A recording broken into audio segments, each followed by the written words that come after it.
1984 Indian airlines விமானம் கடத்தப்பட்டது. அந்த கடத்தல் விமானத்தில் சிக்கிய பயணிகளில் என் தந்தையும் ஒருவர் அப்படின்னு சொல்லிட்டு மத்திய அமைச்சர் ஜெய்சங்கர் சொல்லியிருக்கிறார். இதுவே தமிழ்நாட்டு ஒரு அரசியல்வாதிக்கு நிகழ்ந்திருந்தால், நாங்கள் வராத ரயிலில் தண்டவாளத்தில் தலையை வச்சு படுத்துட்டு நாங்கள் உயிர் தியாகம் பண்ணோன்னு சொன்னோம். அப்புறம் மெரினாவில் ஏர் கூலர் வச்சுட்டு போராட்டம் பண்ணி போராளின்னு சொன்னோம். இதுக்கெல்லாம் நாங்கள் கடலுக்கு நடுவில் 80 அடிக்கு பேனா வைக்கணும்னு சொன்னோம். இப்போ எங்கள் தமிழக அரசியல்வாதி, திராவிட அரசியல்வாதி மட்டும் இந்த விமானத்தில் இருந்திருந்தாருன்னா 90% மக்களுக்கு வாய்ப்புகள் இல்லாத நாட்டில் வாழ விரும்பவில்லை என்று அமெரிக்காவில் சென்று ராகுல் காந்தி பேசியிருக்கின்றார். கை விடுங்க. 90% மக்களுக்கு இங்கே வாய்ப்பு இல்லை அப்படின்னு சொல்லி அந்த நாட்டில் நான் வாழ மாட்டேன் அப்படின்னு சொல்லி அமெரிக்காவில் போய் பேசுகிறார். ஸோ வாழலைன்னா கிளம்பி போக வேண்டியதானே, இத்தாலிக்கோ பேங்காக்கோ அமெரிக்காவோ எங்கேயாவது போக வேண்டியதானே. நான் சொல்கிறது மோடி தான் திராவிடத்தில் சொல்கிற மாதிரி மோடி தான் வேட்டி கட்டி விட்டார். அது வரைக்கும் நம்ம அன்றாயரோட அலைஞ்சிக்கிட்டு இருந்தோம் நான் சொல்லலை. அவர் சிலதை எடுத்து முன்னெடுப்பு செய்து இப்போ இந்த கழிவறைகள் விஷயத்தில் நிச்சயமாகவே ஒரு பெரிய நல்ல விஷயம் எல்லா இடத்துலையும் பண்ணியிருக்காரு. குடி தண்ணீருக்கெல்லாம் ஏற்பாடு பண்ணியிருக்காரு, கேஸ் சிலிண்டருக்கெல்லாம் ஏற்பாடு பண்ணியிருக்காரு. இதெல்லாம் பாராட்டப்பட வேண்டிய விஷயங்கள். ஏன்னா இவர் இவரே கைது போட்டு கொடுத்துருக்காரு, நான் பிரிட்டிஷ் குடிமகன். அப்போ என்ன கேள்வி கேட்குறாங்க, பிரிட்டிஷ் குடிமகனாக இருக்கிறவர் இந்தியாவில் எப்படி எம்பியாக இருக்க முடியும், அதுவும் எதிர்கட்சி தலைவராக இருக்க முடியும்? இதுதான் சுப்பிரமணிய சாமி போட்ட வழக்கு. செப்டம்பர் 26 இந்த வழக்கு வருது. சப்போஸ் இவர் பிரிட்டிஷ் குடிமகன் அப்படிங்கிறது நிரூபணம் ஆயிடுச்சுன்னா இவர் இந்திய எம்பியாக இருக்கிறது கேன்சல் ஆகிடும். மெட்ரோ 2 திட்டத்துக்கு, மெட்ரோ 2 திட்டத்தில் மத்திய அரசு அளித்த 21,000 கோடி ரூபாயில் தமிழக அரசு வெறும் 5,880 கோடி தான் இதுவரை செலவழித்திருக்கிறது. மீத பணம் எங்கே என்று கேட்கிறார் மத்திய அமைச்சர் நிர்மலா சீதாராமன். ஆமாம், அந்த மெட்ரோ 2ல் இவங்க பணம் தரலன்னு சொல்லிக்கிட்டே இருக்காங்க. அந்த அம்மா என்ன சொல்லுது, 21,000 கோடி உங்களுக்கு நிதி கொடுத்தாச்சுங்க. இது ஒதுக்கீடு மட்டும் இல்லை, கொடுத்தாச்சு. இது வரைக்கும் நீங்கள் கணக்கு காமிச்சதே 5,800 தான் செலவு பண்ணதாக கணக்கு காமிக்கிறீங்க. மிச்சம் 15,000 கோடி என்ன ஆச்சு? அப்புறம் ஏன் பணம் கேட்குறீங்க? பொறுமையை எடுத்து செலவு பண்ணுவோம்.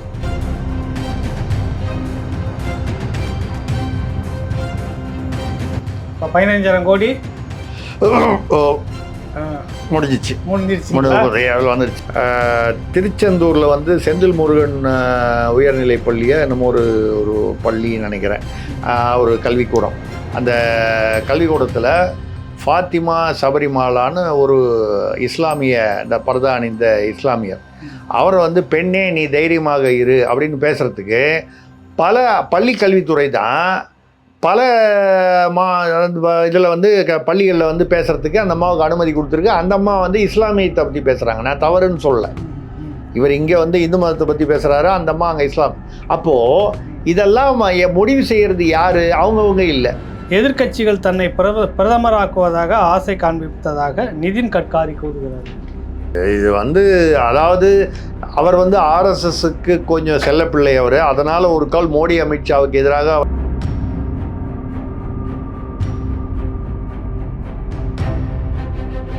நம்ம கெஜ்ரிவால் என்ன பண்ணார், இப்போ இன்னைக்கு சொல்லிட்டார் பாருங்க, 2 நாளில் பதவி விலக வரேன், மறுபடியும் மக்கள் என்னை நேர்மையானவன் என்று ஓட்டளித்து அதுக்கு அப்புறம் தான் அந்த முதல்வர் நாற்காலியில் நான் உட்காருவேன், அது வரைக்கும் உட்கார மாட்டேன்னாரு.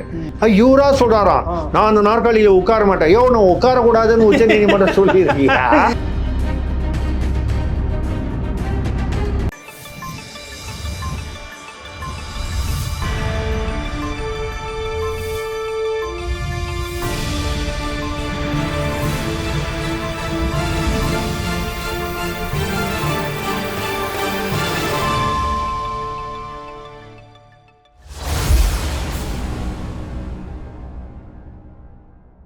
அனைவருக்கும் வணக்கம். 2 முக்கிய நிகழ்ச்சி ராவணா வலையொலியில் சொல்லியிருந்தேன் ஏற்கனவே. ஒன்று, பிரபல அக்குபஞ்சர் நிபுணர் டாக்டர் எம்என் சங்கர் எல்லா விஐபிகளுக்கும் பாமர மக்களுக்குமாக பெரிய அளவில் பண்ணிகிட்ருக்கிறவர். உங்களுடைய உடல்நிலை குறித்து எந்த ஒரு பிரச்சனை இருந்தாலும் நீங்கள் கேள்விகளை வைக்கலாம், அதுக்கான பதில் அவர் உங்களுக்கு சொல்லுவார், ஆலோசனைகளை சொல்லுவார். இது ஒரு தொடர்பாக உங்களுக்கு இருக்கும். நிறைய என்ன செய்யுதுன்னு ஒரு சிக்கலாக இருந்துக்கிட்டு இருப்பீங்க, குழப்பத்தில் இருப்பீங்க, ஒரு தெளிவான ஒரு பதில் உங்களுக்கு கிடைக்கணுன்றதுக்காக இந்த நிகழ்ச்சி. இன்னொருத்தர் வந்து சட்டக்கல்லூரியில் கெஸ்ட் லெக்சரராக இருந்தவர் மூத்த வழக்கறிஞர் டாக்டர் ஜி தியாகராஜன். பல்வேறு மெயின் ஸ்ட்ரீம் ஊடகங்களில் வந்து சட்டம் என்ன சொல்கிறது அப்படின்ற பேரில் நிறைய நிகழ்ச்சிகளை நடத்தியிருக்கிறார் வெற்றிகரமாக. நிறைய ஒரு ஆலோசனை கேட்குறதுக்கே ஒரு குறிப்பிட்ட தொகை கிடைக்கணும், அது சரியானதாக இருக்கணும் அந்த ஆலோசனை. அதுவும் அப்படிலாம் நிறைய விஷயங்கள் நிறைய பேருக்கு தேவைப்படுது. அதனால் அந்த நிகழ்ச்சியை எடுத்து சட்டம் குறித்து, உங்களுக்கு உண்டான பாதிப்புகள் குறித்து, உங்களுக்கு வர வேண்டிய நியாயங்கள் குறித்து, உங்களுக்கு கிடைக்க வேண்டிய நீதியை குறித்து, எந்த கேள்வி வேணாலும் நீங்கள் சட்டம் குறித்து கேட்கலாம். அப்படி 2 நிகழ்ச்சி பண்ணுறோம். இது 2க்குமாக ஒரு மெயில் ஐடியும் இமெயில் ஐடியும் ஒரு வாட்ஸ்அப் எண்ணும் கொடுத்துருந்தேன். நிறைய பேர் வாட்ஸ்அப் சொந்த இதெல்லாம் நீங்கள் அனுப்பிட்டு இருக்கிறீங்க, மற்ற யூடியூப் கனெக்ஷன்லாம் அதில் வந்து அனுப்பிக்கிட்டு இருக்கீங்க. அப்படி எதுவும் இல்லை, அதில் நீங்கள் பேசவும் முடியாது. அது என்னுடைய எண் இல்லை, ஒரு பொதுவான வாட்ஸ்அப் எண்ணாக வாங்கி கொடுத்துருக்குது, இன்னொரு கையில் இருக்கும். கேள்விகளை மட்டும் நீங்கள் அதில் அனுப்புங்க. அதுக்கான பதில் வந்து விரைவில் அந்த நிகழ்ச்சி தொடங்க இருக்கிறோம். கிட்டத்தட்ட நிறைய வந்திருக்கிறது. ஒரு சின்ன வேண்டுகோள், ஒரு 10-15 கேள்விகள் மட்டும் இந்த டெக்னிக்கல் எரர்னு சொல்லுவாங்களா, அந்த மாதிரியான விஷயங்கள் மாற்றும்போது, செல்ஃபோன்லேருந்து மாற்றும்போது அது தவறி இருக்கிறது. அதனால் ஏற்கனவே நீங்கள் எல்லாம் கேள்விகளை அனுப்பியிருந்தவர்கள் அது உங்கள்கிட்டே தான் இருக்குது, திரும்ப ஒரு முறை அனுப்பி விடுங்க. அதெல்லாம் ஒரு மீண்டும் கேள்வியெல்லாம் வந்திருக்கு. வரிசைப்படி எது எதெல்லாம் ரொம்ப முக்கியமோ அதெல்லாம் வந்து தொடக்கத்துலேருந்து எடுத்துக்கிட்டு இருக்கிறோம். எல்லா கேள்விகளுக்குமான பதிலும் இதில் நிச்சயம் வரும். யாருடைய கேள்விகளும் விடுபடாது. தொடர்ச்சியாக தொடங்க வாரத்தில் 2 முறை அல்லது வாரம் 1 முறை இதை பற்றி பேசிகிட்டு இருக்கிறோம். தொடர் நிகழ்ச்சியாக இருக்கும். அதுக்கு உங்களுடைய ஒரு ஆதரவு, பெரும் ஆதரவு வந்து வேணும் அப்படின்னு நம்ம இந்த நேரத்தில் கேட்டுக்கிறோம். ராவணா பார்வையாளர்களுக்கு வணக்கம். இது 3வது பகுதி. இந்த வாரம் திரிசக்தியாருடைய நிகழ்ச்சி. ஐயா வணக்கம். வணக்கம். கேளுங்க, கேட்டுக்கிட்டே இருப்போம். கேளுங்க. முக்கியமான ஒரு கேள்வி, அதை படித்தோடனே கொஞ்சம் இதுவாகவும் இருந்தது, சுவாரஸ்யமாகவும் இருந்தது. சரிங்க. மதனகோபால், திருச்சி. சரிங்க. 1984 இந்தியன் ஏர்லைன்ஸ் விமானம் கடத்தப்பட்டது. அந்த கடத்தல் விமானத்தில் சிக்கிய பயணிகளில் என் தந்தையும் ஒருவர் அப்படின்னு சொல்லிட்டு மத்திய அமைச்சர் ஜெய்சங்கர் சொல்லியிருக்கிறார். அவர் அப்போ வந்து அதிகாரியாக இருந்தார், வெளியுறவுத்துறை அதிகாரி இருந்தார். இப்போ வந்து இருக்கிறார், மத்திய அமைச்சராக இருக்கிறாரு. இதுவே தமிழ்நாட்டு ஒரு அரசியல்வாதிக்கு நிகழ்ந்திருந்தால்? இதனுடைய கற்பனை நல்லா இருக்கு. அதாவது அவர் இப்போ வெளியுறவுத்துறை அமைச்சர் ஜெய்சங்கர், அவர் தமிழர், திருச்சி பகுதியை சேர்ந்தவர். அப்புறம் டெல்லியில் போய் அங்கே படித்து கிடிச்சு அப்படி வந்துட்டார். பல மொழியில் வந்து பேசக்கூடியவர், சீன, ஜப்பானிய, அது மாதிரி ஹங்கேரி மொழி, இப்படி வந்து பல மொழிகளில் பேசக்கூடியவர். ரொம்ப அமைதியாக தன்னுடைய என்ன சொல்கிறது பணிகளை ஆற்றக்கூடியவர். எந்தவித இந்த விளம்பர அரசியலில் ஈடுபடாமல் பல சாதனைகள். இப்போ ரஷ்யா உக்ரைனில் வந்து மிகப்பெரிய அளவில் வந்து ரஷ்யாவுக்கு உக்ரைனுக்கு வந்து இந்தியா சமாதானம் செய்து வைக்கிறது பிரதமர் மோடி மூலமாக நடக்கிறது என்றால் அதற்கு அஜித் தோவல் ஒரு காரணம், ஜெய்சங்கர் ஒரு காரணம். இந்த மாதிரி பல நாடுகளில் வந்து இந்தியர்கள் மாட்டிக்கொண்ட போது அங்கிருந்து அவர்களை வந்து மீட்டு கொண்டு வருவதிலெல்லாம் வந்து பெரிய அளவில் வந்து பங்கேற்றிருக்காரு. அவர் எதேச்சியாக சொல்லும்போது 1984 இந்திரா காந்தி அவர்கள் பிரதமராக இருக்கும்போது இந்தியன் ஏர்லைன்ஸ் வந்து அப்போ வந்து டெல்லியிலேருந்து ஸ்ரீநகர் போகிற விமானத்தை வந்து காலிஸ்தான் தீவிரவாதிகள் கடத்தி கொண்டு துபாய்க்கு எடுத்துகிட்டு போயிட்டாங்க. எடுத்துகிட்டு போய் 2-3 நாள் அங்கே வச்சுக்கிட்டு வழக்கம் போல் பேச்சுவார்த்தை நடத்துகிறாங்க. பேச்சுவார்த்தை நடத்தும் போது இவர் இளம் அதிகாரி, பெரிய பதவி இல்லாத இளம் அதிகாரி, வெளியுறவுத்துறை அதிகாரிக்கும் போது அந்த ஒரு குழு நெகோஷியேட்டிங் டீம் அவங்க கூட வந்து பேசிக்கிட்டே இருக்கணும். இல்லைன்னா அவன் சுட்டுருவானுவான், யாரையாவது சுட்டுருவான், சுட்டு கொண்டாந்து வெளியே போடுவான், சும்மா அந்த பயமுறுத்துறதுக்காக. அவன் என்ன பண்ணுவான், தீவிரவாதிகளை வந்து விடுதலை பண்ணுவான், காலிஸ்தானிய தீவிரவாதிகளை எவ்வளோ பணம் கொடுன்னுவான், நான் மறுபடியும் துபாயிலேருந்து வேற எங்கேயோ போகிறோம், ஃபியூல் போடுன்னுவான். இது வழக்கமாக நடக்கிறது இந்த ஹைஜாக்கில். அது மாதிரி நடக்கும்பொழுது இவர் வந்து அந்த டீமில் இருக்கார். இவர் டீமுக்கு தலைவர் இல்லை, அந்த டீமில் இவரும் இருக்கார், அந்த அதிகாரிகள் டீமில். அந்த டீமில் இருக்கும்போது அப்பா அவருக்கு முதல்ல தெரியல, அவங்க அப்பாவும் வந்து ஒரு அரசு அதிகாரி. இவர் குடும்பத்தில் எல்லாருமே ஐஏஎஸ், இப்படி கொஞ்சம் அந்த ஐசிஎஸ், இந்த மாதிரி இந்த அரசு அதிகாரிகள் நிறைந்த குடும்பம். அவங்க அப்பாவும் ஒரு அரசு அதிகாரி, சுப்பிரமணியம்னு ஒரு பேர். அவர் வந்து அந்த விமானத்தில் எதேச்சியாக இருந்திருக்காரு, இவருக்கு தெரியல. இதெல்லாம் வந்து இந்த நெகோசியேஷன்லாம் பண்ணும்போது தான் நடுவில் வந்து ஒரு ஃபோன் வருது. என்னன்னு கேட்டால் அவங்க அப்பா ஒரு ஃப்ளைட்டில் போனார், அந்த ஃப்ளைட்டு தான் வந்து கடத்தப்பட்டிருக்கும் போது இவருக்கு அது ஒரு உணர்வுபூர்வமாகவும் இருக்குது. என்னதான் இருந்தாலும் ஒரு சொந்த அப்பான்னு வரும்போது இருந்தாலும் அவர் வந்து அதுமாரி அப்பா அது அப்போ வந்து இவங்க வந்து அந்த டீம் வந்து அழுத்தம் கொடுக்குது இந்திய அரசுக்கு, இந்திரா காந்தி அரசுக்கு அந்த பக்கம் தீவிரவாத கும்பல் அழுத்தம் கொடுக்குது. இவர்களை வந்து எந்த வித பாதகமும் இல்லாமல் மீட்டுக்கொள்ள வேண்டும் என்பதில் இந்த டீம் ஒர்க் பண்ணது. டீமுக்கு அழுது எல்லா விதத்திலையும் மக்கள்கிட்ட வந்து எங்க 68 பயணிகள் 6 பேரோ 8 பேரோ அந்த ஏர் ஹோஸ்டஸ் பைலட்லாம் சேர்ந்து இவங்களுடைய உயிர் பிணையில் வச்சிருக்காங்க என்ன அப்படின்னு சொல்லி இருந்தார். ஆனால் பத்திரமாக மீட்கப்பட்டு அந்த 12 காலிஸ்தான் தீவிரவாதிகளும் சரணடைஞ்சிட்டாங்க. அங்கே உள்ள துபாய் அரசாங்கத்தை துணை கொண்டு அவர்களை வந்து ஒரு வழியாக பேசி அவங்கள சுற்றி மடக்கி அவங்க சரணடையக்கூடிய ஒரு சூழ்நிலையை உருவாக்கி அப்போ இந்திய அரசு பண்ணியிருக்கு. அதுக்கு அதில் உள்ள எல்லா அதிகாரிகளும் காரணமாக அதில் இவர் ஒருத்தராக இருந்திருக்கார். இப்போ இவர் கேட்குற கேள்வி என்னென்னா, அதில் மட்டும் வந்து ஒரு தமிழக அரசியல்வாதி இருந்திருந்தால் என்ன ஆயிருக்கும்? நாங்கள் வந்து வராத ரயிலில் வந்து தண்டவாளத்தில் வந்து தலையை வச்சு படுத்துட்டு நாங்கள் வந்து உயிர் தியாகம் பண்ணோன்னு சொன்னோம். அப்புறம் மெரினாவில் வந்து ஏர் கூலர் வச்சுட்டு போராட்டம் பண்ணி போராளின்னு சொன்னோம். இதுக்கெல்லாம் வந்து நாங்கள் வந்து கடலுக்கு நடுவில் 80 அடிக்கு பேனா வைக்கணும்னு சொன்னோம். இப்போ எங்கள் தமிழக அரசியல்வாதி, திராவிட அரசியல்வாதி மட்டும் இந்த விமானத்தில் இருந்திருந்தார்னா அவர்தான் வந்து இந்திய அரசுக்கே வழிகாட்டியாக இருந்து கடத்தல்காரர்களை மிரட்டி பயமுறுத்தி அவர்களிடம் தந்திரமாக பேசி தமிழன் என்று சொல்லடா, தலை நிமிர்ந்து நில்லடான்னு அவனுக்கு தமிழ் பெருமைகள்லாம் நாங்கள் வந்து சொல்லி அந்த விமானத்தை மீட்டோம்னு சொல்லி சிலையா வைக்கணும்னு வேற. இப்போ கடலுக்கு நடுவில் ஒரு விமானம் மாதிரி ஒரு சிலை ஒன்று வைக்கணும் 800 கோடிக்கு அப்படின்னு சொல்லியிருப்பாங்க. இவர் பாவம் வெள்ளந்தி, எங்கள் அப்பா கூட அதில் இருந்தார், நான் கூட அந்த காலத்தில் பேசினேன்னு ஒரு யதார்த்தமாக சொல்கிறாரு. நல்ல வேலை தெரியாத அதிகாரியா இல்லை. அடுத்த தடவை எனக்கு ஏதாவது இந்த காலிஸ்தான் தீவிரவாதிகளோட வந்து ஒரு தொடர்பு இது வரைக்கும் அந்த மாதிரி ஒரு சூழ்நிலை நமக்கு கிடைக்கல வாய்ப்பு. அப்படி கிடைச்சதுன்னா தமிழக அரசியல்வாதிகளை நான் லிஸ்ட் கொடுத்து அப்படின்னு சொல்லுவேன். தமிழ்நாட்டுக்கு ஏதாவது நம்ம வந்து நல்லது பண்ணணும்ல, சமுதாயத்துக்கு நல்லது பண்ணணும்ல. தமிழ்நாட்டில் குறிப்பிட்ட அரசியல்வாதிகள்லாம் ஒரு பிளேன்ல ஏற்றி காலிஸ்தான்ல வந்து ஐயா 1000 எத்தனை லட்சம் கோடி கேட்டாலும் கிடைக்கும் ஐயா. அது மட்டும் இல்ல, ஆமா நீங்க சொன்னா இலங்கையிலேருந்து பணம் வரும், துபாயிலேருந்து பணம் வரும், ஐரோப்பாவிலேருந்து பணம் வரும். எந்த ஊர்ல உங்களுக்கு பணம் வேணுமோ அந்த ஊர் பேங்க்ல மில்லியன்ஸ் ஆஃப் டாலர்ஸை கொடுப்பாங்க. அதனால போங்க. இல்லை இதை மீறி நீங்க ஏதாவது ஒரு நடவடிக்கை எடுத்தாலும் ஏதோ ஒரு விதத்துல தமிழ்நாட்டுக்கு நல்லது நடக்கும் அப்படின்னு சொல்லி. அடுத்தது வந்து ராஜா சிங் சிவகாசி 90% மக்களுக்கு வாய்ப்புகள் இல்லாத நாட்டில் வாழ விரும்பவில்லை என்று அமெரிக்காவில் சென்று ராகுல் காந்தி பேசியிருக்கின்றாரு. கை விடுங்க.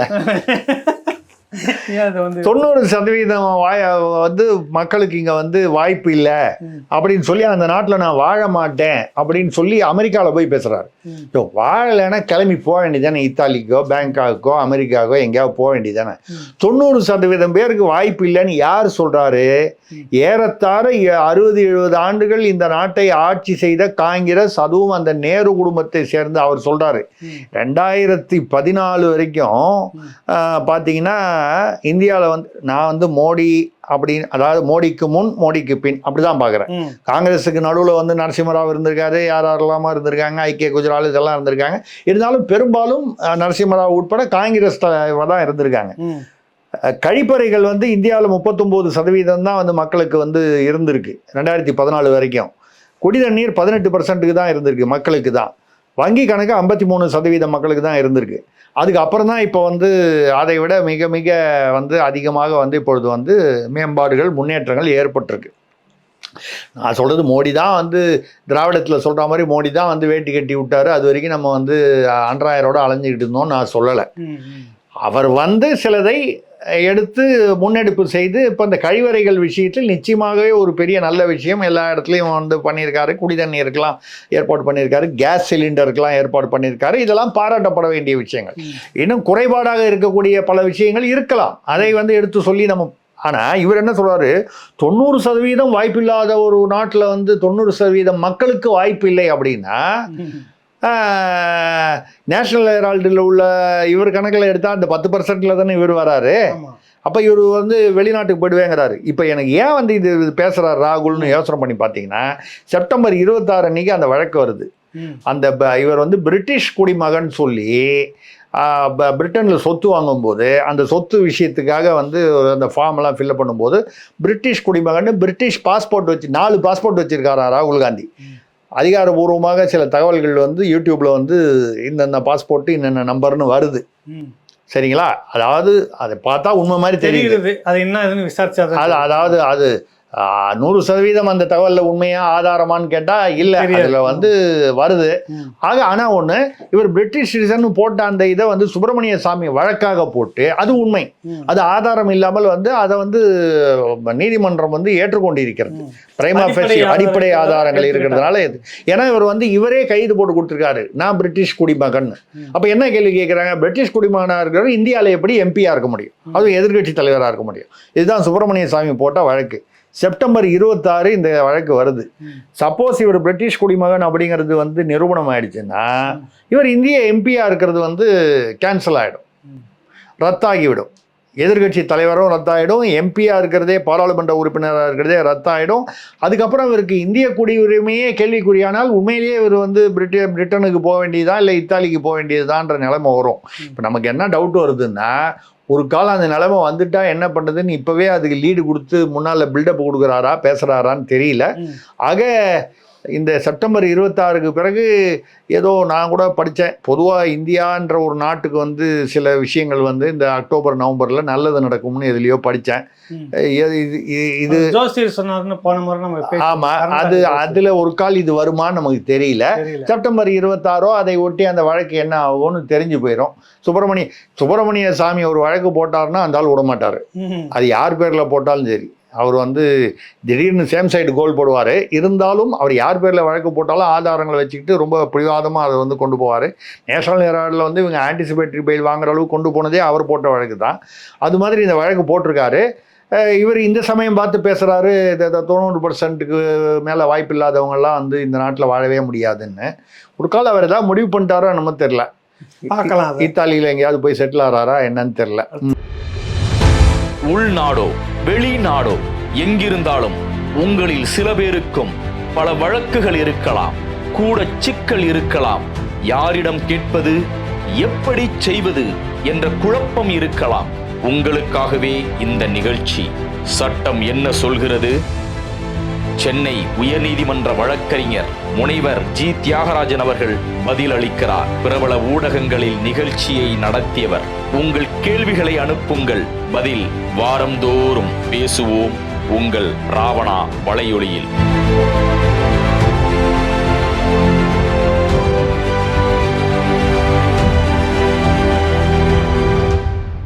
இது வீர ராகவன் பம்பாய் மெட்ரோ 2 திட்டத்துக்கு, மெட்ரோ 2 திட்டத்தில் மத்திய அரசு அளித்த 21,000 கோடி ரூபாயில் தமிழக அரசு வெறும் 5,880 கோடி தான் இதுவரை செலவழித்திருக்கிறது. மீத பணம் எங்கே என்று கேட்கிறார் மத்திய அமைச்சர் நிர்மலா சீதாராமன். ஆமாம், அந்த மெட்ரோ 2ல இவங்க வந்து பணம் தரலன்னு சொல்லிக்கிட்டே இருக்காங்க.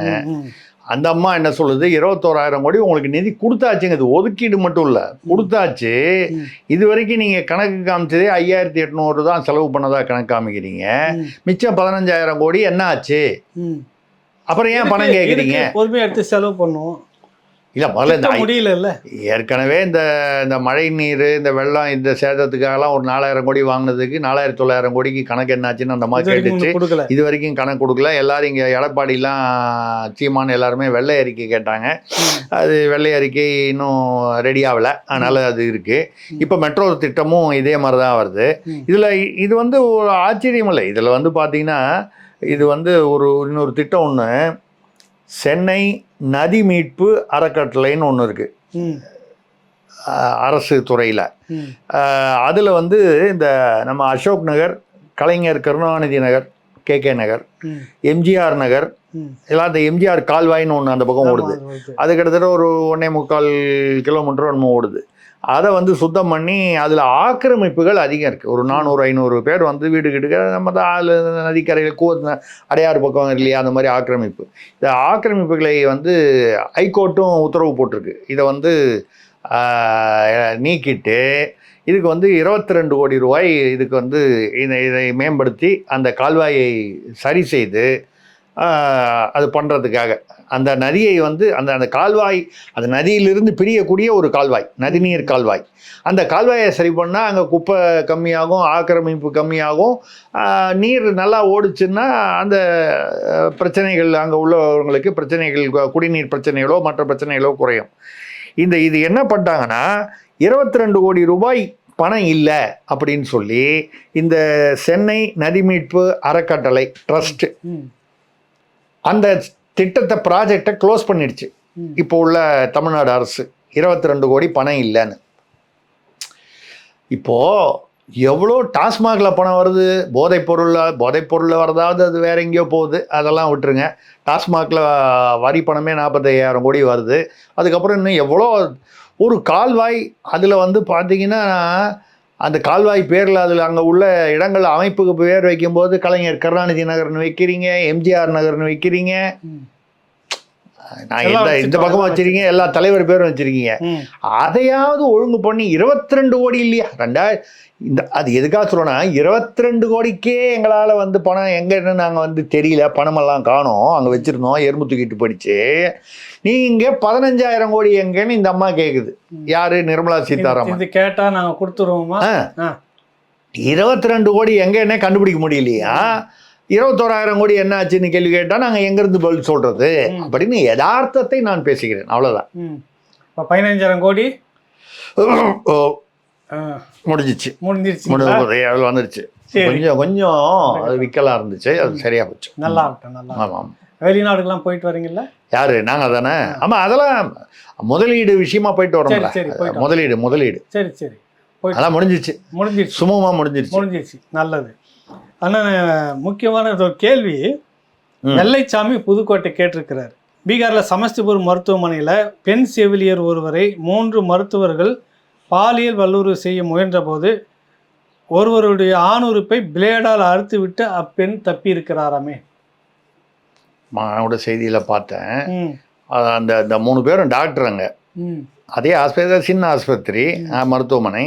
வரும்போதே கிளடித்தனமாக சிசிடிவிலாம் ஆஃப் பண்ணிவிட்டு அப்புறம் அப்போ திட்டமிட்டுருக்காங்க. அந்த கேட்டு உள்கேட்டெல்லாம் பூட்டிட்டு அப்போ யாரும் வெளியிலேருந்து வரத்துக்கு வழி இல்லாமல் வந்து ஒரு செவிலியர், ஒரு பெண்ணை வந்து பலாத்காரம், அந்த மேற்கு வங்காளத்தில் பெண்ணும் பரபரப்பாக ஓடிக்கிட்டு இருக்கு. இன்னும் கூட அவங்க வந்து மமதா போய் பேசியும் அது வந்து தீரல பிரச்சனை, அது இன்னும் ஓடிக்கிட்டு இருக்கு. போராட்டத்தின் பின்னாடியே பாஜக இருக்குதுன்னு சொல்றாங்க, அதனால தான் அடக்க முடியல, தூண்டி விட்டுக்கிட்டே. சரி, ரைட்டு. விவசாயிகள் போராட்டத்துக்கு பின்னால் அமெரிக்கா இருக்கும்போதே உங்களால் ஒன்றும் பண்ண முடியல. இது பாஜக இருந்தா என்ன? அந்த பெண்ணை கற்பழிக்கிறது, அப்போ கற்பழிச்சவங்களுக்கு பின்னால் பாஜக இருந்துச்சா? இல்லையே. அந்த இன்ஸ்பெக்டரையே கைது பண்ணியிருக்காங்களே. ஏன்னா அவர் வந்து பல தகவல்களை வந்து மாற்றி எழுதியிருக்கிறார். அந்த பிரின்சிபாலு அந்த வீடியோவே வந்துச்சே, ஃபோரன்சிக் லேபரட்டரியிலேருந்து அந்த ஆய்வு செய்கிறதுக்காக வந்து அந்த பிணத்தை உடலை சுற்றி நிற்கிற இடத்துல இன்ஸ்பெக்டர் நிற்கிறாரு, அந்த பிரின்சிபால் நிற்கிறாரு. ஃபோரன்சிக் பண்ணுறவங்களுக்கு இவங்களுக்கு அங்கே என்ன வேலை? யாருமே கிட்ட வரக்கூடாது, அந்த ஏரியாவுக்குள்ள வேற யாரும் போகக்கூடாது. பிரின்சிபாலாக இருக்கட்டும், இன்ஸ்பெக்டரே போகக்கூடாது. ஃபோரன்சிக்லேருந்து வந்துட்டாங்கன்னா அவங்க மட்டும்தான் இருக்கணும். அந்த வீடியோலாம் வந்துச்சு. அதுக்கு பின்னால் பாஜகவாக இருந்துச்சு. சும்மா ஆனா பாஜகன்னு இந்த பூச்சாண்டி மாதிரி சொல்றதுல அர்த்தம் இல்லை. அவர்கள் தவறு செய்வதை சுட்டி காமிங்கள், அதுக்காக எதுக்கு எடுத்தாலும் பாஜகன்னு சொல்றதுல அர்த்தம் இல்லை. இப்போ எதுக்கு சொல்றேன்னா, இது பீகாரில் நடந்திருக்கு. இப்போ பீகாரில் நடப்பது வந்து பாஜகவுடைய கூட்டணி ஆட்சி, நிதிஷ்குமார் கூட்டணியில் இருக்காரு. நான் இப்போ அதையும் தான் விமர்சனம் பண்றேன். அப்போ நான் வந்து ஏதோ பாஜகவுக்கு சப்போர்ட் பண்றேங்கிறதெல்லாம் இல்லை. அதில் வந்து அப்போ வந்து அங்கே செவிலியர்களுக்கோ இல்லை மருத்துவமனையில் இருக்கிற இதே மாதிரி அது மருத்துவருக்கும் நடந்துக்கலாம். அந்த என்ன அதில் முக்கிய சுவாரஸ்யமான விஷயம் என்னன்னா, ஒரு அளவுக்கு மேலே 3 பேர் சேர்ந்து கற்பழிக்க வந்த உடனே இந்த அம்மா அந்த செவிலியர் என்ன பண்ணுச்சு, அங்கே அவங்க ஆஸ்பத்திரியில் பிளேடு இருக்கும் பாருங்க, அதை எடுத்து அந்த முக்கியமான முதல்ல வந்த டாக்டரை அவனுடைய ஆணுறுப்பை கட் பண்ணிடுச்சு. அவன் ரத்தம் கொட்டுது, என்ன பண்ணுதுன்னு தெரியல, வாழ்னு கத்திட்டு வீல்னு கத்திக்கிட்டு ஓடுறான். இதான் சாகுன்னு இந்த அம்மா வந்து கேட்டு மேலே ஏறி குதிச்சு தப்பிச்சு ஓடி போச்சு.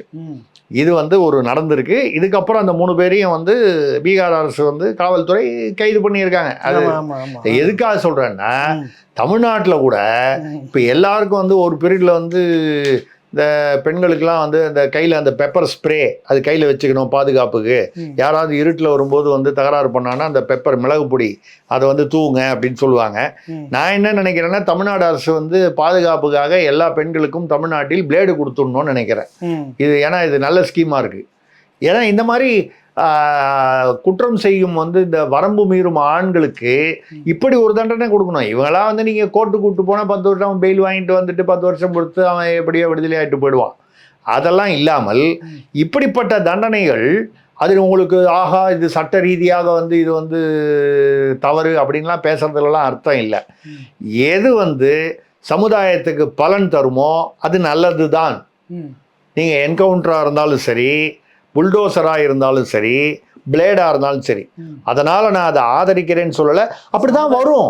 சமுதாயத்துக்கு நல்லதுன்னா அதை வந்து இல்லைங்க, அது மட்டும் இல்லை, வேறு வழி இல்லைன்னா என்ன பண்ணுவாங்க, நீங்கள் வந்து சட்ட ரீதியாக வந்து 10 வருஷமா 15 வருஷமா கேஸ் நடக்குது, ஒருத்தனை ஒன்றுமே செய்ய முடியல, வெளியில் வந்து பெயிலில் வந்து அவன் இன்னும் 10 பேரை கற்பழிப்பான்னா அவனுக்கு இப்படிப்பட்ட தண்டனைனா நிரந்தர தண்டனை. அப்போ வந்து நீங்கள் வந்து மக்கள் கொதித்து எழுவார்கள். நீங்கள் அதை வந்து தடுக்க முடியாது. நீங்கள் அதாவது சட்டம் ஒழுங்குன்னு உங்கள்கிட்ட கொடுத்துருக்காங்க அரசு, அது மாநில அரசோ மத்திய அரசோ, அதை நீங்கள் வந்து ப்ராப்பராக பண்ணலைன்னு சொன்னால் மக்கள் அவர்களாகவே ஒரு தீர்வு காண்பார்கள். அந்த தீர்வு சட்டத்துக்கும் அதுக்கும் ஒத்து போகலாம், அநேகமாக போகாமல் இருக்கும். ஆனால் இது இன்னொரு இடத்துல பார்த்தீங்கன்னா இதே மாதிரி ஒரு கற்பழிக்க வந்த ஆளை தர்மாடி போட்டு வேற ஏதோ ஒரு மாநிலத்தில் தான் தர்மாடி போட்டு அவன் செத்தே போயிட்டான். இன்னைக்கு நேற்று பத்திரிகையில் இன்றைக்கி பார்த்தேன், அவன் இறந்தே போயிட்டான். ஏதோ ஒரு இதே மாதிரி ஒரு சின்ன சிறுமியை வந்து ஒரு 10 வயது சிறுமியை வந்து பாலியல் வன்முறை செய்ததுக்காக மாட்டிக்கிட்டான். எல்லாருமா சேர்ந்து அடித்தாங்க, ஆளே அவுட்டு. நடக்கும். ஏன்னா காவல்துறையின் மீதும் அரசுகளின் மீதும் மக்களுக்கு, நான் எல்லா அரசுகளையும் சொல்கிறேன், இந்த கட்சி அந்த கட்சின்னு சொல்ல, மக்களுக்கு நம்பிக்கை குறைந்து கொண்டே வருகிறது.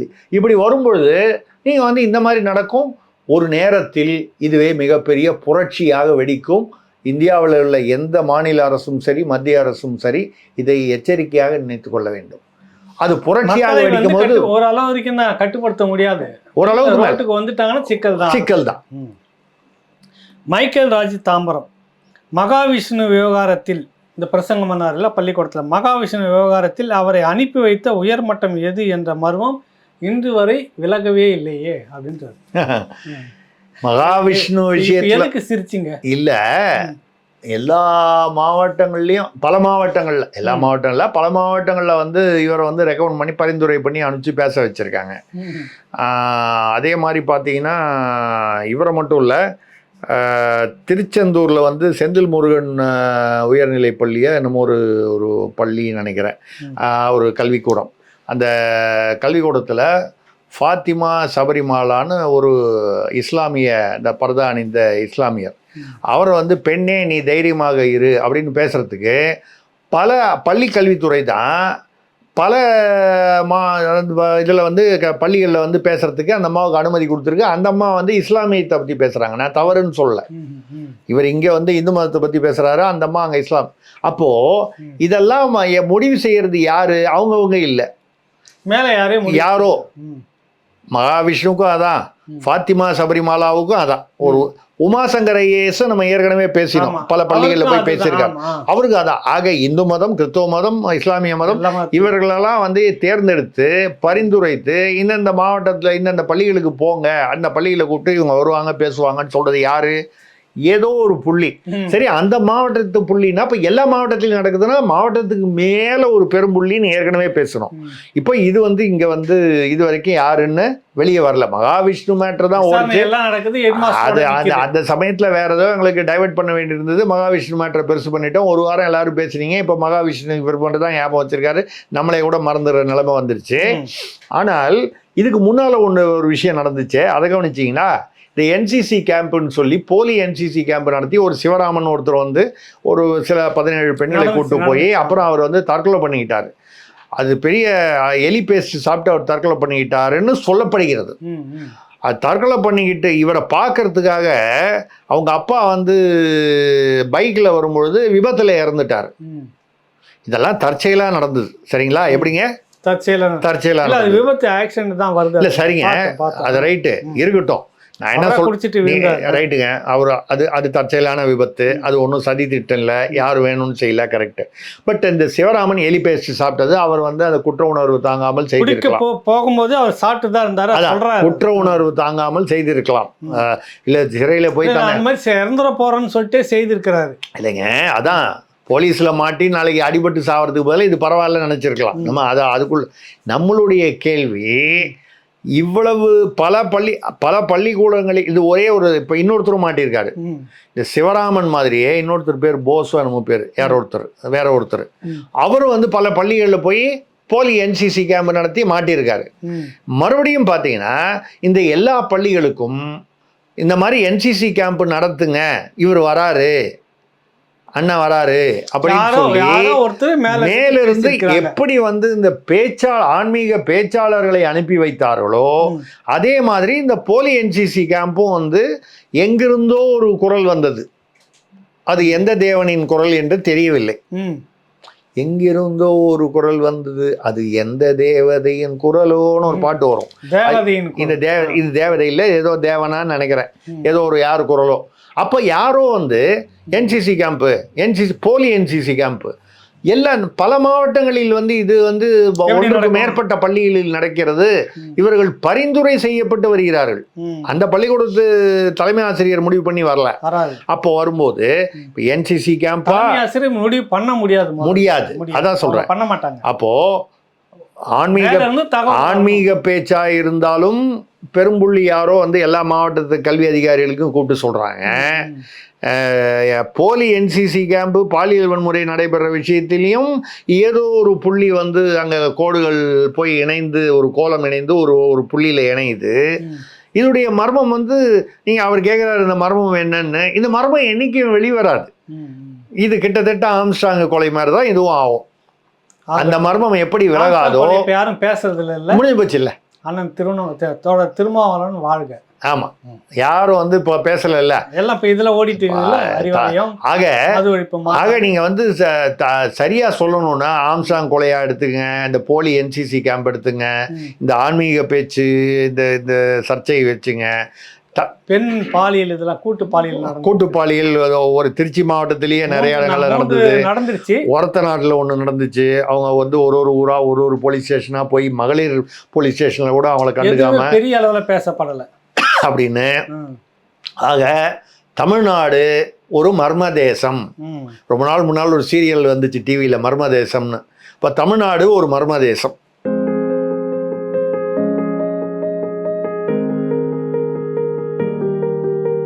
பாமர மக்கள் தொடங்கி திரைத்துறை, அரசியல் துறை பிரபலங்களுக்கு எல்லாம் சிகிச்சை அளித்த புகழ்பெற்ற பிரபலமான அக்குப்பஞ்ச மருத்துவ நிபுணர் டாக்டர் எம்.என். சங்கர் அவர்களோடு நீங்கள் உங்கள் நோய்க்கான தீர்வுகள் என்ன, மருந்தில்லா மருத்துவம் சொல்லும் மகத்தான விதிமுறைகள் என்ன, உங்கள் நோய்க்கான கேள்விகளை அனுப்புங்கள்.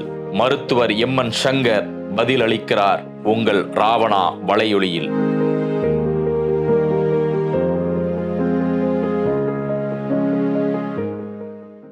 நடக்கட்டும். அடுத்தது கலை சபாபதி சிதம்பரம். மதுரை காமராஜர் பல்கலைக்கழக ஆசிரியர்களுக்கு 3 மாதமாக சம்பள பாக்கியாமே, திவாலாகி விடுமா பல்கலைக்கழகம். இவருக்கு தெரியல எங்கெங்கெல்லாம் திவாலாகிட்டு இருக்குன்னு. சபாபதி பல்கலைக்கழகத்தில் ஏற்கனவே ஒருத்தன் வந்து வேலை பார்க்குற வந்து 10 இடத்துல வேலை பார்க்குறாங்க. அண்ணா பல்கலைக்கழகத்தில் சேர்ந்த கல்லூரியில் நம்ம ஏற்கனவே போன மாதம் பேசியிருக்கோம், நிறைய பேசியிருக்கோம், செய்தியெல்லாம் அடிபட்டுச்சு. அதாவது ஒன்றுக்கு மேற்பட்ட ஒரே ஆள் 10 இடத்துல வேறு ஆதார் கார்டு கொடுத்து 10 இடத்துலையும் சம்பளம் வாங்குறாங்க, 10 இடத்துலையும் வேலை பார்க்குறாங்கன்னு கணக்கு அமைச்சது அண்ணா பல்கலைக்கழகத்தில். ஒரு பக்கம் ஒரே ஆளுக்கு 10 சம்பளம், 5 சம்பளம், 8 சம்பளம். ஒரு பக்கம் உண்மையாக அங்கே வேலை பார்க்குற பேராசிரியருக்கு மதுரை பல்கலைக்கழகத்தில், காமராஜ் பல்கலைக்கழகத்தில் 3 மாதமாக சம்பள பாக்கி. இதுவரை மதுரை பல்கலைக்கழகத்தில் எந்த பல்கலைக்கழகத்துலேயுமே 3 மாதம் சம்பள பாக்கிங்கிறது வந்ததே இல்லையா. இது முதல் முறை அப்படின்னு சொல்கிறாங்க. இது கல்வித்துறைக்கு, இந்த கல்வித்துறை வந்து கல்வித்துறை சம்மந்தப்பட்ட திருச்சி மாவட்டத்தில் வந்து இது என்ன சொல்கிறது, பாலியல் வன்முறைகள் பள்ளிகளில், அதுக்கப்புறம் பள்ளிகளில் இந்த சர்ச்சைகள், இது வந்துட்டு உயர்கல்வித்துறை உயர்கல்வித்துறை ரைட்டு. கல்வி நான் எதுக்கு சொல்றேன்னா, கல்வி என்கிறது ஒரு புனிதமான விஷயம். அதில் உயர்கல்வித்துறையில் எவ்வளோ அது என்ன பணம்னு சொன்னால் வந்து ஏதோ ஒரு 58 கோடியோ என்னமோ வந்து இல்லைன்னு, அதாவது 58 கோடி அவங்களுக்கு நிதி ஒதுக்கியிருக்கணுமா, அதாவது இந்த சம்பளம்லாம் கொடுக்கறதுக்கு. ஆனால் 8 கோடி தான் ஒதுக்கியிருக்காங்க கொடுக்கப்பட்டது. 58 கோடி இடத்துல நீங்கள் 8 கோடி கொடுத்தா அவங்க என்ன பண்ணாங்க, சம்பளத்தில் கை வச்சிட்டாங்க. எங்கேயாவது ஒரு இடத்துல அது குறைஞ்சி தானே ஆகணும். 58 8 ஆகும்போது 58 55 50 ஆச்சுன்னா ஏதோ அட்ஜஸ்ட் பண்ணுவாங்க. 58 8 ஆச்சுன்னு சொன்னால் அவன் எப்படி கொடுப்பான்? எல்லாத்துலேயும் கட் பண்ணணும்னு கட் பண்ணும்போது சம்பளம். இதை விட ஒரு கேவலமான ஒரு விஷயம் வந்து, மோசமான ஒரு விஷயம் வந்து கல்வித்துறைக்கு ஒரு இப்படிப்பட்ட ஒரு அவமானம் வேறு எந்த அரசியலும் ஏற்பட்டதில்லை. ஏன்னா இப்போதான் வந்து ஒளிருது மிளிருது, சாரியாக மாணவர்கள் வந்து சேருகிறார்கள். சேர்ந்து என்ன பண்ணுறது, வாத்தியாருக்கெல்லாம் சம்பளம் கொடுக்கறது இல்லை. ஒன்று வாத்தியாருக்கு சம்பளமே கொடுக்கறது இல்லை, இல்லை ஒரு வாத்தியாருக்கு 10 சம்பளம் கொடுக்குறீங்க. தொகுப்பு ஊதியன்ற பேரில் ஆசிரியர்களை ரொம்ப குறைஞ்ச வேலைக்கு அடிமாட்டு வேலைன்னு அந்த மாதிரி போட்டு வச்சு வேலை அப்பெல்லாம் பண்ணாங்க. இது கல்வியோட பெருமையை இது அந்த மதுரை காமராஜ் பல்கலைக்கழகத்துடைய துணைவேந்தர் வந்து இந்த பிரச்சனையெல்லாம் வருதுன்னு தெரிஞ்சு எனக்கு நிதி கொடுத்தா கொடுங்க, அப்படி நீங்கள் நிதி கொடுக்கலன்னா நடத்த முடியாதுன்னு சொல்லிட்டு வேலையை ரிசைன் பண்ணிட்டு போயிட்டார். அது சில மாதங்கள் முன்பாக. அதுக்கப்புறமாவது ஏதாவது ஒரு முடிவு எடுக்கணும்ல. இது தமிழ்நாட்டில் உயர்கல்வித்துறை கல்வித்துறை எல்லாமே வந்து ரொம்ப மோசமான நிலைமையில இருக்கு. ஒரு 58 கோடி கல்வித்துறையும் வந்துட்டு இப்போ மருத்துவம் இருந்தது, கிட்டத்தட்ட மருத்துவம் முழுக்க இப்போ வியாபாரமாக போயிடுச்சு, சேவை கிடையாது. கல்வித்துறையும் சேவையில் இருந்தது, கிட்டத்தட்ட வியாபாரம் மாற்றிட்டு கிட்டத்தட்ட முழுக்கவே வியாபாரம் தான் கல்வித்துறையில். கல்வி தந்தையெல்லாம் யாரு? சாராய கடை வச்சிருக்கிறோம் தான் கல்வி தந்தை. அப்புறம் என்ன? ஆக கல்வி மருத்துவம் இந்த மக்களுக்கான அடிப்படை என்னெல்லாம் வந்து உரிமைகளோ அவை எல்லாவற்றிலும் கை வைத்து அந்த பணங்கள் சுரண்டப்படுகின்றன. இந்த பணம் வந்து தமிழ்நாட்டில் ஏதோ குறையுது, பணம் இல்லை அப்படின்னா பரவாயில்ல. 8 லட்சம் கோடி கடன் வாங்கியிருக்கீங்க. அப்புறமும் வந்து ஒரு 3 மாசமா வந்து ஆசிரியருக்கு சம்பளம் கொடுக்க முடியல. நீங்கள் சொல்கிற மாதிரி அந்த கான்ட்ராக்ட் ஊழியர் அந்த ஒப்பந்த இதில் வரவங்களுக்கு வந்து அடிமட்ட சம்பளம் தான் கொடுக்குறாங்க. அது கூட ஒழுங்காக கொடுக்கல. பென்ஷன் கொடுக்கல, இன்னும் போராட்டம் நடந்துக்கிட்டு இருக்கு. தூய்மை பணியாளர்களுக்கே கொடுக்கல. பேராசிரியர்களோட சம்பளம் எவ்வளோ இருக்குன்னு ஓரளவுக்கு கணக்கு பண்ணிக்கலாம். தூய்மை பணியாளர்களே கொடுக்கல. ரொம்ப மோசமான நிலைமை. என்ன பண்ணுறது? 40க்கு 40 விடியல். அதான் 40க்கு 40 விடிஞ்சிச்சு. ஆமாம். அடுத்தது தேன்மொழி கோவை புதூர். தெலுங்கானாவில் திருநங்கைகளை ஊர் காவல் படையில் சேர்த்து போக்குவரத்து ஒழுங்கு செய்யும் பணியில் ஈடுபடுத்த போவதாக காங்கிரஸ் அரசு அறிவித்திருக்கிறது. இல்லை, மிக நல்ல திட்டம் அது. இது பாராட்டப்பட வேண்டிய, வரவேற்க வேண்டிய ஒரு விஷயம். ரேவந்த் ரெட்டி அவர்கள் காங்கிரஸ் ஒரு முதலமைச்சர் வந்து தெலுங்கானாவில் வந்து நிச்சயமாக நம்ம தலை வணங்கி அவரை பாராட்டலாம். ஏன்னு கேட்டால், பொதுவாக வந்து திருநங்கைகளுக்கு வந்து ஒரு பெரிய பிரச்சனை, ஒரு அங்கீகாரம் இல்லாமல் இருக்காங்க, சிறுமைப்படுத்துகிறார்கள். அவர்கள் வந்து வேற வழி இல்லாமல் பிச்சை எடுக்கவோ இல்லை வந்து பாலியல் ரீதியான தொழிலுக்கோ தள்ளப்படுகிறார்கள். அவர்கள் விருப்பம் இல்லாமலேயே வேறு வழி இல்லாமல் தள்ளப்படுகிறார்கள். இப்போ ஊர்காவல் படையில் அவங்கள சேர்த்து நினச்சி பாருங்க எவ்வளோ நல்லா இருக்குன்னு. இந்த டிராஃபிக் அவங்களுக்கு ஒரு சீருடை கொடுத்து ஏன்னா இங்கே போக்குவரத்து பார்த்தீங்கன்னா தமிழ்நாட்டில் ஆகட்டும் சரி, எந்த ஊர்லேயும் ஒரு பெரிய சென்னை மாதிரி கோவை மாதிரி பெரிய நகரங்கள்லாம் பார்த்தீங்கன்னா இந்த போக்குவரத்துங்கிறது எப்போவுமே ஒரு பிரச்சனை. சிக்னல் இருக்கும், சிக்னல் வேலை பார்க்காது. பல இடங்களில் சிக்னல் இல்லாமையே போலீஸ்கார் நின்று இருப்பார், இல்லை போலீஸ்கார் ஓரமாக நின்றுட்டு இருப்பார். அது பாட்டில் பிரச்சனைகள் வந்துக்கிட்டு இருக்கும். அப்போது இந்த ஊர்காவல் படை மாதிரி ஒரு தனிப்படை இதுக்கு இந்த போக்குவரத்து துறையிலையோ இல்லை ஊர்காவல்லையே அவங்கள சேர்த்து இந்த போக்குவரத்து துறையில் கொண்டு வந்து திருநங்கைகளுக்கு பண்ணும்பொழுது பொதுமக்களும் பயனடைகிறார்கள். திருநங்கைகளுக்கு மிகப்பெரிய ஒரு அங்கீகாரம், கண்ணியம் கிடைக்கிறது. அந்த வகையில் ரேவந்த் ரெட்டி தெலுங்கானா காங்கிரஸ் முதலமைச்சருக்கு நாம் தலை சார்ந்த வணக்கங்கள். நல்ல விஷயம். அடுத்து வந்து கீரவாணி காரைக்கால். எதிர்க்கட்சிகள் தன்னை பிரதமராக்குவதாக ஆசை காண்பித்ததாக நிதின் கட்காரி கூறுகிறார். எதிர்கட்சியெல்லாம் வந்து என்னை பிரதமராக்கிறதா ஆசை காட்டினாங்க. இல்லை, அது தேர்தலுக்கு முன்னால் ஆசை காட்டினாங்கன்னு சொல்கிறாரு. எவ்வளோ தூரம் உண்மைன்னு தெரில. இது வந்து அதாவது அவர் வந்து ஆர்எஸ்எஸ்க்கு கொஞ்சம் செல்லப்பிள்ளை அவர். அதனால் ஒரு கால் மோடி அமித்ஷாவுக்கு எதிராக அவரை கொண்டு வரணும்னு சொல்லி எதிர்க்கட்சிகள் ஒரு கணக்கு போட்டிருந்தால் அது அரசியல் கணக்கு, ஆச்சரியப்படுவதற்கு ஒன்றும் இல்லை. அவர் நான் வந்து அதுக்கெல்லாம் மயங்கலை, எனக்கு வந்து பிரதமர் பதவி முக்கியம் இல்லைன்றாரு. அது உண்மையிலேயே கேட்டாங்களா இல்லை அவர் சும்மா நடுவில் நானும் இருக்கேன் அப்படின்றத ஆட்டத்தில் இருக்கேன்னு காமிக்கிறதுக்காக இந்த சமயம் ஆர்எஸ்எஸ்ஸுக்கும் பிஜேபிக்கும் கொஞ்சம் விரிசல்கள்லாம் இருக்க சமயத்தில் இதை பேசுகிறாரு அப்படின்னா அதுக்கு பின்னால் உள்ள தத்துவம் தாத்பரியம் நமக்கு தெரியல. இந்த சமயத்தில் ஒரு ஜோக் வேற ஞாபகத்துக்கு வருது. நம்ம கெஜ்ரிவால் என்ன பண்ணாரு, இப்போ இன்னைக்கு சொல்லிட்டாரு பாருங்க, 2 நாளில் பதவி விலக வரேன், மறுபடியும் மக்கள் என்னை நேர்மையானவன் என்று ஓட்டளித்து அதுக்கு அப்புறம் தான் அந்த முதல்வர் நாற்காலியில் நான் உட்காருவேன், அது வரைக்கும் உட்கார மாட்டேன்னாரு.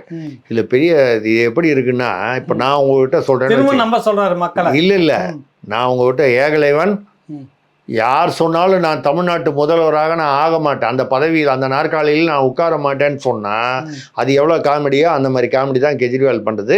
ஏன்னா உச்சநீதிமன்றம் வந்து இவரை பெயிலில் ரிலீஸ் பண்ணும்போதே நீ ஆஃபீஸ் சிஎம்மா நீ வந்து வேலை பார்க்கக்கூடாது, ஆஃபீஸுக்கு போகக்கூடாது, கோப்புகளில் அதை பற்றி எந்த கோப்புகளை பற்றி நீ டிஸ்கஸ் பண்ணக்கூடாது, இந்த வழக்கை பற்றி வெளியில் பேசக்கூடாது.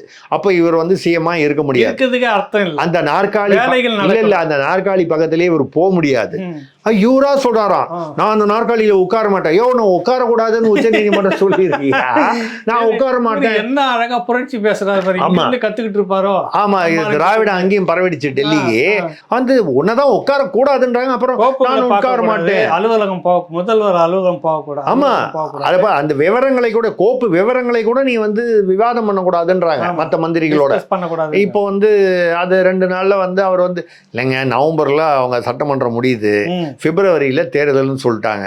இப்போ அவர் நவம்பர்ல தேர்தல் எது கேட்கிறாருன்னா, மறுபடியும் ஏதாவது இந்த பெயில கேன்சல் பண்ணி வேற ஏதாவது ஒரு வழக்கு போட்டு உள்ள போயிட்டு பிரச்சனை வர்றதுக்கு முன்னால இந்த அனுதாபாலையை வச்சுட்டு நான் வந்து ஜெயிலில் அவர் சொல்றாரு. ஜெயிலில் அவர் வந்து நம்ம ஏற்கனவே பேசியிருக்கோம், ஒரு மாம்பழம் 1 லட்சம் ரூபாய் விற்கக்கூடிய மாம்பழம் பொட்டியா வாங்கி வச்சுக்கிட்டு அவருக்கு வந்து ஒரு சிறப்பான மாம்பழங்கள்லாம் சாப்பிட்டார் அவர் ஜெயிலன்னு. அவர் வெளியே வந்து என்ன சொல்றாரு பாருங்க, பகத்சிங் உடைய வரலாறு புத்தகம் தான் ஜெயிலில் படிச்சுக்கிட்டு இருந்தார் அவர்.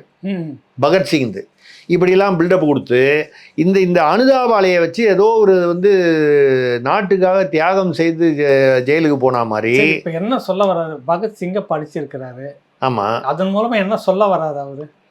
இல்ல, அவருக்கு என்ன புரியலன்னா, நம்ம ஜனங்க கன்ஃபியூஸ் ஆகி நீதிமன்றத்துல கிட்டத்தட்ட ப்ரூஃபாயர் தான் உங்களுக்கு இல்ல நீதிமன்றத்துல பிணை கொடுக்கும்போது என்ன சொன்னாங்கன்னா, அடிப்படை ஆதாரங்களை வைத்து பார்க்கும் பொழுது இவரை அமலாக்கத்துறை கைது செய்ததில் எந்த தவறும் இல்லைன்னு சொல்ல, அப்ப அடிப்படை ஆதாரம் இருக்குன்றான்.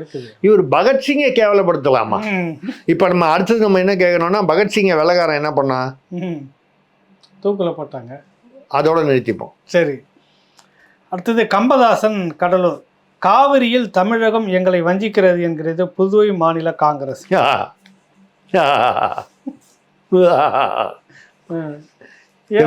ஏன் சிரிக்கிறீங்க? இப்ப காவிரியில் தமிழகம் புதுவை பாண்டிச்சேரியை வஞ்சிக்கிறதுன்னு யார் சொல்றாரு? நாராயணசாமி, நம்ம முன்னாள் காங்கிரஸ் முதல்வராக இருந்தார். 9 டிஎம்சி கொடுக்கணுமா, 7 டிஎம்சி தான் கொடுக்குதான். இது என்னன்னு உங்களுக்கு புரியுதா? சித்தராமையாவுக்கு நாராயணசாமி காங்கிரஸ் ஆட்சி டப்பிங் பேசுறாரு.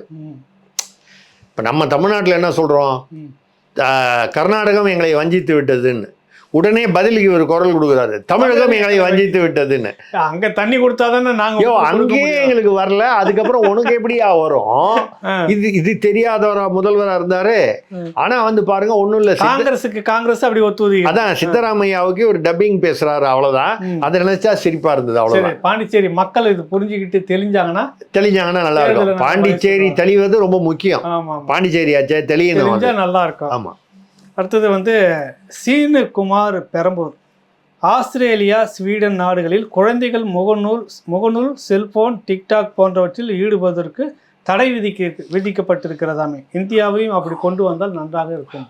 இல்லை, அது உண்மையிலேயே நல்ல முயற்சி, அது நல்ல ஒரு விஷயம். ஆஸ்திரேலியாலையும் பண்ணியிருக்காங்க, ஸ்வீடன்லேயும் பண்ணியிருக்காங்க. ஐ திங்க் வந்து ஸ்வீடனில் வந்து இந்த வயசுலேருந்து இந்த வயசு வரைக்கும் ஒரு நாளைக்கு இவ்வளோ தான் பார்க்கலாம், இந்த வயசுலேருந்து அந்த வயசு வரைக்கும் ஒரு நாளைக்கு 1 மணி நேரம், இதுக்கப்புறம் 2 மணி நேரம், 2 மணி நேரத்துக்கு மேலே எந்த குழந்தையும் பார்க்கக்கூடாது. அப்படி பார்க்குற மாதிரி வந்து அனுமதி கொடுத்தால் பெற்றோர்கள் மீது நடவடிக்கை எடுப்போம். அப்படிதானே சொல்ல முடியும். ஆமா. குழந்தைங்க பேரில் என்ன நடவடிக்கை ஒண்ணும் எடுக்க பண்ண முடியும்? முடியாது. அதனால இப்படியெல்லாம் வந்து கொண்டு வராங்க. அவங்க அதில் வந்து முகநூல், வாட்ஸ்அப்பு, இந்த டிக்டாக் அதில் தானே கெட்டு போகுது பசங்க ஆமா ஆமா. அப்படின்னு முழு சொல்லி. நேரமும் அதுலயே அதே தனியா மாதிரி ஓடிட்டு இருக்கு. டிவி பார்ப்பதற்கு கூட வந்து ஸ்வீடன் அரசு வந்து நேரம் ஒரு நாளைக்கு இவ்வளவு தான் பார்க்கலாம் கட்டுப்பாடு விதிமுறைகள் கொண்டு வந்திருக்கு. ஏறத்தாழ ஆஸ்திரேலியாவும் அதே மாதிரி செல்ஃபோன் இந்த இந்த விவகாரங்களில் குழந்தைகளுக்கு கொண்டு வந்திருக்கு. இது நிச்சயமாக மோடி அரசு இதை வந்து கணக்கில் எடுத்துக்கொண்டு, அதாவது ஆஸ்திரேலியாவில் வந்து ஸ்வீடன்லாம் வந்து ரொம்ப சின்ன மக்கள் தொகை, அதனால் அங்கே வந்து முடியும்னா பரவாயில்ல, நீங்கள் விதிமுறையை கொண்டு வாருங்கள். செயல்படுத்துவதில் தாமதம் ஏற்படலாம், பிணக்க அதாவது கொஞ்சம் சுணக்கங்கள் ஏற்படலாம். ஏன்னா ஒரு இவ்வளோ 140 கோடி மக்கள் தொகை, அங்கே ஆஸ்திரேலியாவில் மொத்தம் ஆடுகளை விட கம்மி மனுஷன். நான் வந்து அதனால் வந்து இங்கே கொண்டு வர, அதான் நீங்கள் கொண்டு வர முயற்சி செய்யுங்கள். அங்கே வந்து ஒரு வருஷத்தில் வந்து அது நிறைவேற்ற முடிந்தால் நீங்கள் 10 வருஷத்தில் நிறைவேற்றுங்க. ஆனால் கொண்டு வரணும். ஏன்னா இப்போ வந்து நீங்கள் பசங்க கெட்டு போகிறது, இப்போ பார்த்தீங்கன்னா இந்த போதைப் பொருள், இந்த மெட்ஸு கிட்ஸு கஞ்சா இதெல்லாம் எங்கே வந்து ஈஸியாக அவனுக்கு பரவுது? இந்த முகநூல், வாட்ஸ்அப்பு இதில் வச்சு எங்கே கிடைக்குதுன்னு தெரியுது. ஒருத்தன் இணையதளத்தில் தெரிவிச்சுக்கிறான். ஸோ இந்த போதைப் பொருட்கள், கஞ்சா, இந்த மாதிரி வந்து இதில் மற்ற பாலியல் வன்முறைகள்லாம் குறையணும். குற்றங்கள் குழந்தைகளுக்கு எதிரான, குழந்தைகளிடையே நடைபெறக்கூடிய 6ஆம் கிளாஸ் பையன் 3ஆம் கிளாஸ் பையனை கத்தி எடுத்து வெட்டிட்டான்றாங்க ஸ்கூலில். இதெல்லாம் குறையணும்னா இந்த மாதிரி நடவடிக்கைகள் வந்து எடுக்க வேண்டியது அவசியம்.